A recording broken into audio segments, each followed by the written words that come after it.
శ్రీమాత్రే నమః. ముందుగా అందరికీ నమస్సుమాంజలి. హాయ్ ఫ్రెండ్స్, మన విశాఖలో కంచరపాలెం జయభారత్ నగర్ బర్మా క్యాంప్లో కొలువుదీరినటువంటి శ్రీ శ్రీ శ్రీ శ్రీ నూకాంబిక అమ్మవారి కొత్త అమావాస్య జాతర మహోత్సవాలు అయితే చాలా అంగరంగ వైభవంగా జరుగుతున్నాయి. ఈ కొత్త అమావాస్య జాతర మహోత్సవాలు అయితే మనకి కొత్త అమావాస్య నుంచి 9 రోజుల ముందు అయితే స్టార్ట్ అవుతాయి.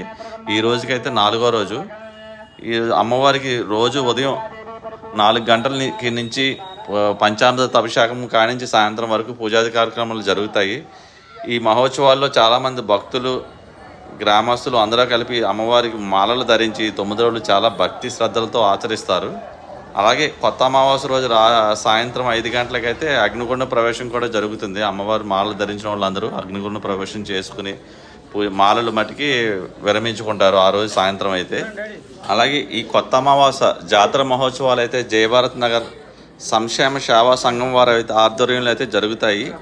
ఆ రోజు సాయంత్రం కొత్త అమావాస్య రోజు సాయంత్రం మన దేవాలయం వద్ద పరస కూడా నిర్వహిస్తారు. ఆ పరసలో చాలా కోలాహలంగా జరుగుతుంది. డ్యాన్స్ ప్రోగ్రామ్స్ కానీ, ఆర్కెస్ట్రాలు కానీ, ఇలాంటి అన్ని ప్రోగ్రామ్స్ కూడా అన్నీ పెడతారు ఆ రోజు. అలాగే మీలో ఎవరన్నా మన విశాఖపట్నంలో ఉండుంటే ఈ అమ్మవారిని దర్శించుకుని అమ్మవారి కృపా కటాక్షములకు పాత్రలు కాగలను కోరుచు, అలాగే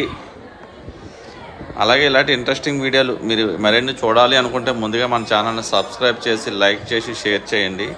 బెల్ ఆల్ మార్క్ ప్రెస్ చేస్తే మేము చేసే ప్రతి ఒక్క వీడియో అయితే మీ వరకు రీచ్ అవుతుంది. అలాగే నేను చేసే మన ఛానల్లోనే నేను ఆల్రెడీ 28 ఫీట్ హనుమాన్ స్టాచ్యూ తయారు చేస్తున్నాను. ఒక శివాలయం స్టార్ట్ చేసాం. ఆ డైలీ అప్డేట్స్ కూడా నేను వెళ్ళినప్పుడల్లా ప్రతి డైలీ అప్డేట్స్ కూడా మన ఛానల్లో పెడుతున్నాను. అవన్నీ చూడాలి అనుకుంటే ముందుగా మన ఛానల్ సబ్స్క్రైబ్ చేసి, లైక్ చేసి, షేర్ చేసి, నా వర్క్ ఎలా ఉందో కామెంట్ చేయండి. ఈ అమ్మవారిని జాతర మటుకు మిస్ కాకండి. Please subscribe my channel.